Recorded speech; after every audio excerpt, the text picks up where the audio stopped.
I know that you have both recently attended excursions to Taronga Zoo with your Year 7 during your prac terms. Shiri, can you please tell me a bit about your experience? Yes. So my Year 7 class had just finished the topic on classification, and they were up to adaptations the day before the excursion, so looking at structural, behavioural, different kinds of adaptations.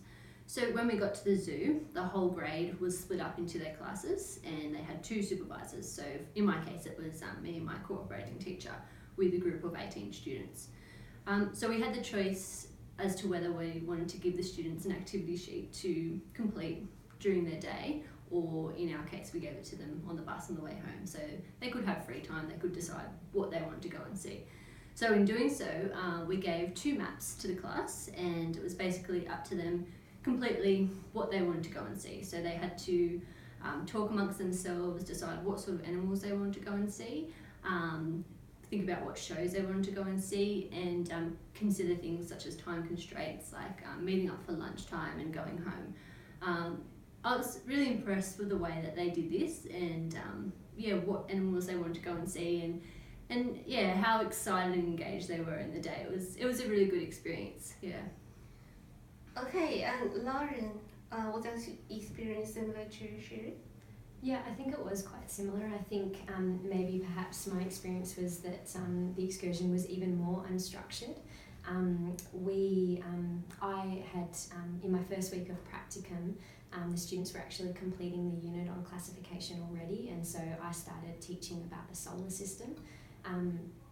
They had very little preparation for the zoo excursion itself, and on the day of the excursion, they were initially assembled in their class groups, and each teacher was assigned one class group to be responsible for that day. So I was looking after the Year 7 class that I taught. They had the opportunity to go off with their friends, be quite independent, to go and see whichever exhibit that they wanted to, and there were various times, meeting times, and one time during the middle of the day where they needed to have their name marked off the roll, and again at the end of the day before we boarded the buses. But otherwise they were fairly free to go and see what they wanted to. That was really good, and they were really excited about that, to have that independence.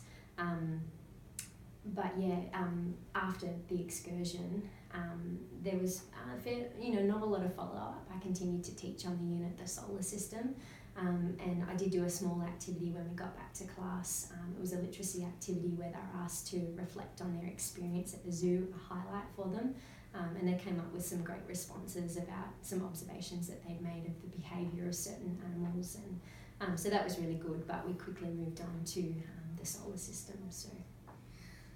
Okay, sounds like they were both valuable experience for you and your students.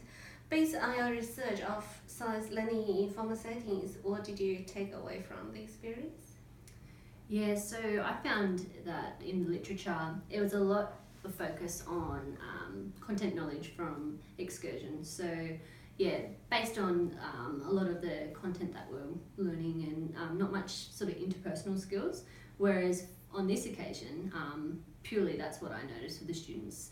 They were amazing in the way that I saw them with their social etiquette, delegate duties, use a map, so navigation skills, so many different skills that aren't written in the literature, and really what we can't teach. And a lot of these students don't get the opportunity to do that often, to be set free in a safe environment and to work with their colleagues. And I found it was really beneficial, and something that I haven't really thought of before.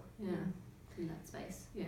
It was quite similar, my observations from the excursion too, and certainly talking to other teachers, the emphasis was less so, unlike what the literature says, the emphasis was less so on content learning for the teachers and more so on the students learning some of these other skills outside of the classroom. Certainly navigation was really important, because some of them weren't very experienced with using a map and needing to be somewhere by a particular time and calculating how long it would take to get there.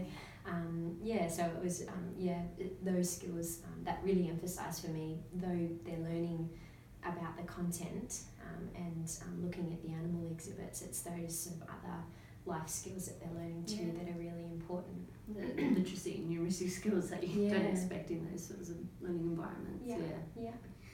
Okay, that's interesting. So based on your experience, would you change the format of the excursion to improve the learning outcome? Yeah, I think that overall it was a really great experience for the students and the teachers. I think in terms of improving the learning outcomes, certainly more preparation so that the students know what they're going to be doing and the purpose of their excursion. So more preparation for the students and more follow-up as well, so that they can link what they're learning in the classroom with what they're seeing during the zoo excursion and link those two learnings. For me as a teacher, it was really important learning for me that I could see that the importance of looking at an excursion as a really holistic learning experience for the students, and how I might be able to adjust my pedagogy in the classroom before and after and on the day to be able to help the students get the most out of that excursion. So getting to know the students a little bit more and how they learn. Yeah, exactly. Yeah, that was a really cool part of it. So yeah.